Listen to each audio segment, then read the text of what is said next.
হাওয়াইপুর railway bridge. এই দেখুন তিনটে ব্রিজ এখানে, আগে দুটো পুরনো আর একটা নতুন ওই পাশে রেডি হচ্ছে। আপনাদের জল দেখানোর জন্য বিশেষ করে ভিডিও করা হয়েছে। কালকে রাত্রে প্রচণ্ড বৃষ্টি হয়েছিল, তার দরুন পুরো জল উঠে গেছে, জলের মাত্রাটা বেড়েছে ভীষণ। এইদিকে দেখুন, আর একটু পরে হয়তো রাস্তায় উঠে যেতে পারে। আজকের জন্য রাস্তা ব্রিজ, মেন রাস্তা এদিকে ব্রিজের নিচ দিয়েই, কিন্তু জলের কারণে আজকে রাস্তা আপাতত বন্ধ।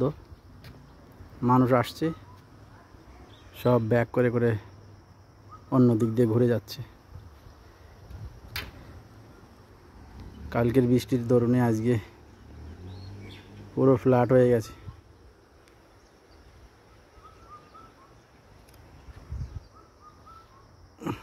আরও বাড়বে জল, কমসে কম 1 ফুট খাড়া বেড়ে যাবে একটু পরে।